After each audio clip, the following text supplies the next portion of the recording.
A mysterious incident that has been occurring occasionally at office, studios, and apartments in Seoul, South Korea since December 2009. Concurrent reports from residents said unknown Greek and Latin letters were written next to their doorbells. It became a topic of discussion and thought to be a mysterious threat.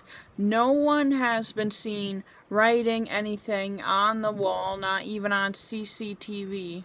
The fear of the person writing Latin characters on the wall grew, seemingly a well-thought-out act, as the perpetrator consciously avoided being caught on any security cameras. Most people believed that it was left behind by thieves or criminals with more sinister intentions in mind. This is the most discussed speculation. Criminals leaving strange marks isn't unheard of. Perhaps they were symbols left by delivery men, with their meaning not being sinister. Others have suggested it was left by a small religious group or cult. Maybe it is simply from children scribbling. Maybe it is some kind of door-to-door prank, though the graffiti was written neater than one would expect from a child, and children do not easily write or know Latin letters. It seems not much has come of this. It was an odd occurrence. Lake Okeechobee covers 730 square miles of South Florida and parts of 5 counties. The lake is not immune to strange stories or unusual claims, and is full of tales of ghosts, lost treasures, and even monsters. In 1957, a pilot flying over the north end of the lake reported seeing giant dinosaur tracks in the mud. Most of these strange stories have been discussed as simple folk tales. As for the dinosaur tracks, they are actually tracks left by digging machines. However, Lake Okeechobee harbors an unexplained mystery with physical evidence that has puzzled scientists and locals for years. The mystery of the lake's bones. Before 1910, early pioneers reported seeing human skeletons in the shallows around the southern end of the immense lake. Some old fishermen described having caught human skulls in their nets. One early settler claimed that there were so many skulls in the shallow water that when the water level was low, it looked like a pumpkin patch. A surveyor clearing land in the early 1900s discovered more than 50 human skeletons covered in just a few inches of sand. Willis Crosby used to catfish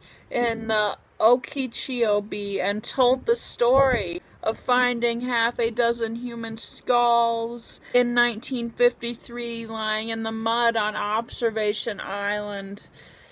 He said there was a bunch of other bones scattered all over the bottom. I guess they were human.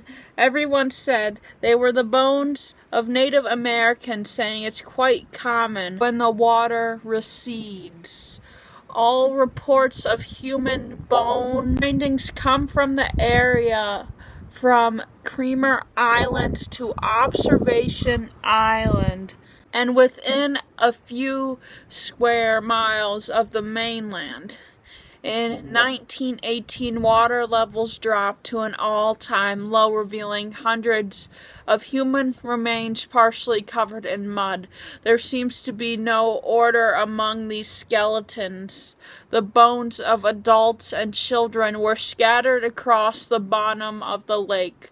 The first theory that comes to mind is that they were victims of one of the lake's terrible storms. If so, If so, it would have to be a storm that occurred in the previous century, as all 2,000 victims of the 1926 and 1928 storms were found and buried in mass graves on the mainland. Before 1900, only a handful of people lived around the lake, which would rule out any major losses from floods or storms, and certainly not enough to explain the estimated thousands of mysterious remains. Some researchers have looked to the Floridian Seminole War of 1816 for answers to this mystery. However, the only battle in that area was the 1837 Battle of the Okeechobee at the north end of the lake, which resulted in only 30 casualties. Historians have found no Spanish connection to this mystery and believe the residents of an ancient Native American village ravaged by tribal warfare or disease. This would certainly explain the presence of remains of adults and children. But if so, what explains the complete absence of artifacts and pottery? It seems like no one could really explain what the skeletons at Lake Okeechobee were from, although some believed it was a burial site, huge underwater storage. Perhaps the Great Lake was considered by ancient cultures to be a spiritual place and a suitable place to bury their deceased. According to one legend, in February 1841, 200 Seminoles, instead of being captured by the army, took their own lives en masse. Apparently, these people used a weapon on their necks and threw themselves into the water. If there are any historical records to back up this story, they are hard to find, perhaps just a legend. However, the story continued that a healer cast spell onto the area, which became known as the Curse of the Everglades. An article in a supermarket tabloid claimed that the curse was responsible for 2 major plane crashes in a year. The Seminole tribe of Florida responded to that tabloid and tried to create a myth, and that the story was trash. There has been much wild speculation about Lake Okeechobee skeletons. Perhaps these are the ruins of a lost tribe, with the Florida peninsula extending as far south as the ocean. It is reasonable to think that ancient sailors must have encountered it at some point. Perhaps these skeletons belong to refugees fleeing Atlantis or aliens from outer space. Until someone provides a satisfactory explanation of this ancient mystery of several people passing, the secret will remain guarded by the great waters of Lake Okeechobee. The Martibo light is an atmospheric ghost light occasionally reported in Martibo bog in Sweden. Most sources claim that these legends have existed for over 100 years, but the first known report was in 1922. According to eyewitnesses, the light was quite large and hovered a few meters above the ground. Some described it as flickering like a flame, while others claim it is a solid ball of light. Unlike most of the unusual lights, the Martibo light actually comes with a story. According to legend, a man was home with his son when soldiers stopped to ask for food and shelter. After having a few drinks with the men, he fell asleep and woke up to find his son and the soldiers missing. According to legend, the light symbolizes the soul of the man searching for his missing son. On the other hand, skeptics often conclude that the light was simply produced by other known sources, such as flashlights or cars on a nearby road. Some experiments conducted by a Swedish UFO organization demonstrated that groups of test subjects confused deliberately placed car headlights with ghost lights. Other explanations include ball lightning and swamp gas. An explanation that is especially likely because Martable is a bog. This is a written encounter with the light. On November 9th, 1993 at 6 p.m., my future partner came and told me that our neighbor had asked her if she wanted to go with her to get in the car and go to see something strange going on, also asking if I wanted to come see it. I have heard of the strange light several times and did not believe any of it. After about an hour and a half, my wife came back and told me about this strange phenomenon she had seen and convinced me that we should go there by car so that I would also be convinced of what she had seen.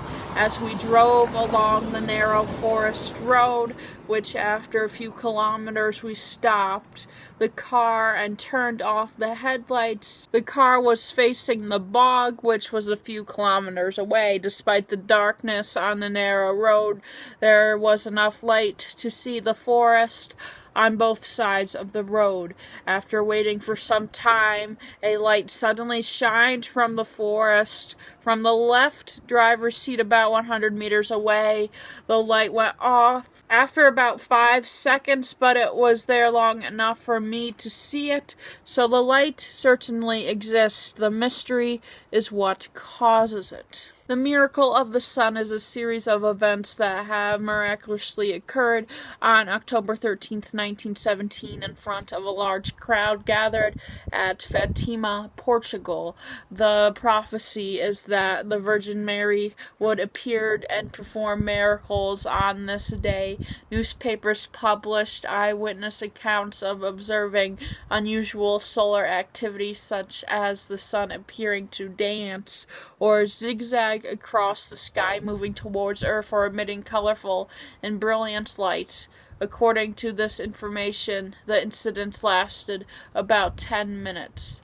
The local bishop opened an investigation into the event the next month to review eyewitness accounts and determine whether Mary's alleged private revelations were compatible with Catholic theology.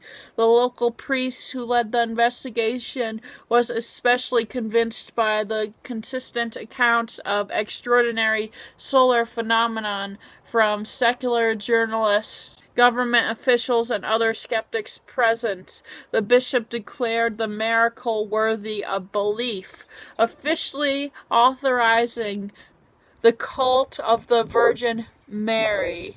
In the Catholic Church, estimates of the number of people present ranged from 30,000 to 40,000, according to Portuguese newspapers. Various claims have been made about what actually happened at the event.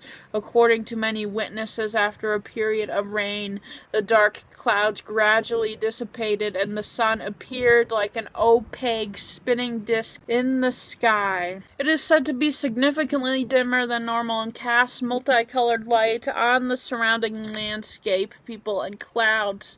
The sun then moved towards Earth before returning to its normal position in a zigzag pattern. Witnesses reported that their previously wet clothes suddenly became completely dried, as well as the previously wet and muddy ground that was soaked by the rain. Not all witnesses reported seeing the sun dancing. Some people only saw bright colors, some people didn't see anything.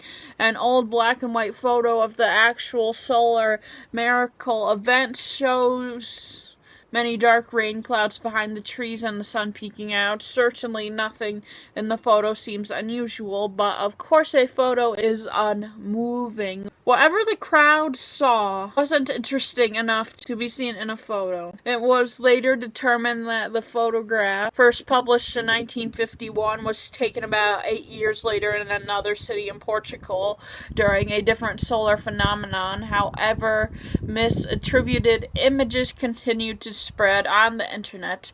3 children who initially claimed to have seen the Virgin Mary also claimed to have a vision of Jesus and other people mentioned in the Bible. Descriptions of events reported in Fatima were collected by a priest and researcher who spent 7 years in Fatima from 1943 to 1950 conducting research and interviewing the local church leaders at length. He reported that those present for the event included those of faith and those of no faith, devoutly religious old women and mocking young men. Hundreds of witnesses have given official testimony.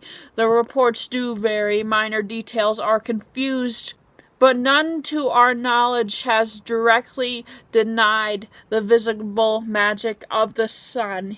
He wrote several books on the subject, which include eyewitness accounts. The sun, at one moment surrounded with scarlet flame, at another in yellow and deep purple, seemed to be in an exceedingly swift and whirling movement, at times appearing to be loosened from the sky and be approaching the earth, strongly radiating heat. From a newspaper reporter, the silver sun surrounded by dim gray light whirled and turned in the circle of clouds. The light turned a beautiful blue as if it had come through the stained glass windows of a cathedral and spread itself over the people who knelt and outstretched their hands. People wept and prayed with uncovered heads in the presence of a miracle they had awaited. The seconds seemed like hours, so vivid they were. From a professor, the sun did not remain in the sky. It was not the sparkling of a heavenly body, for it spun round on itself in a mad whirl, and suddenly a clamor was heard from all the people. The sun, whirling, seemed to loosen itself from the heavenly sky and advanced threateningly upon the earth, as if to crush us with its huge fiery weight. The sensation during those moments was terrible. From a professor and a priest, as if like a bolt from the blue the clouds were pulled apart, and the sun at its most powerful appeared in all its splendor. It began to revolve vigorously on its axis like the most magnificent fire wheel that could be imagined, taking on all the colors of the rainbow and sending forth multicolored flashes of light, producing the most astounding effect. This sublime and incomparable spectacle, which was reported 3 distinct times, lasted for about 10 minutes. The immense multitude, overcome by evidence of such tremendous prodigy, threw themselves on their knees. From a reverend describing what he saw as a boy. I feel incapable of describing what I saw. I looked fixedly at the sun, which seemed pale and did not hurt my eyes. It looked like a ball of snow rolling on itself. It suddenly seemed to come down in a zigzag menacingly to the earth. Terrified, I ran and hid myself among the people who are weeping and expecting the end of the world at any moment. From a poet. On that day, without remembering the predictions of the prophecy, I was enchanted by a remarkable spectacle in the sky of a kind I had never seen before. With all the witnesses of this event, perhaps something strange did happen that day, but maybe it wasn't religious, maybe it was a UFO.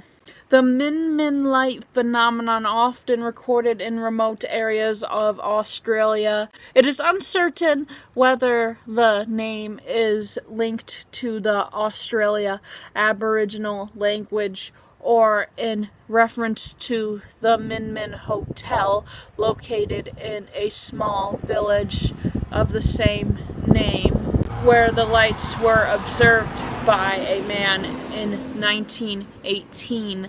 Neither connection has been proven. Stories about lights can be found in some Australian Aboriginal culture before the European colonization of Australia and have become part of wide Australian folklore ever since. Some Indigenous Australians believe sightings increased as Europeans colonized the area, although it is claimed that the first recorded sighting was in 1838. It is possible that the event described was a different phenomenon. Non-Indigenous folklore and narratives about Min Min lights tend to depict them as a mysterious phenomenon. Min Min lights are often described as soft but terrifying and unrecognizable to those who experience them. Reports of the phenomenon spread across Australia. The majority of sightings are believed to have taken place in the Channel Country of Yanta, South Australia, located in the center of a low-lying basin with extremely high temperatures. Accounts of the lights vary, although they are often described as fuzzy, disc-shaped lights that appear to hover just above the horizon. They are usually described as white, although some accounts describe them as changing color from white to red to green. Some accounts describe them as dim, others describe them as bright enough to illuminate the ground, and so that nearby objects cast well-defined shadows. According to folklore, the lights sometimes follow or come close to people, then disappear when shot. Sometimes very quickly they then reappear, and whoever chases and catches the lights will never come back to tell the story. Some witnesses describe the light as appearing to approach them several times before retreating. Others report that the lights can keep up with them when they are in a moving car. It is unclear whether the Min Min lights are a real phenomenon, and if so, what the origin might be. Various hypotheses have been put forward to explain these lights, including bioluminescence. The lights could be a result of a colony of insects that have developed bioluminescent characteristics after being contaminated by natural agents found in local fungi or owls with a natural source of bioluminescence. And no one has captured or observed an animal with these characteristics. There is also no known bright enough bioluminescent source to produce amount of light that some witnesses describe. The second hypothesis proposes that the light could be the result of a known geophysical phenomenon such as swamp gas. However, flares often reported in areas lacking favorable geological conditions for these phenomenon. It was also suggested that they may be a form of illusion of Fata Morgana. Fata Morgana is a specific type of illusion caused by a distinct temperature difference between layers of air, causing distant lights or objects that are actually beyond the horizon to appear visible in the distance on the horizon, often with significant distortion. These explanations will also explain how reporting of sightings has changed over the years. Early reports and native legends speak of a fixed light believed to be a refraction at the horizon of a campfire. More recent reports indicated the lights were actively moving. With the Fata Morgana illusion, it will be the refraction of car headlights on the horizon that reflects and is seen moving. The area where the Min Min lights are often observed is a desert with known atmospheric temperature inversions.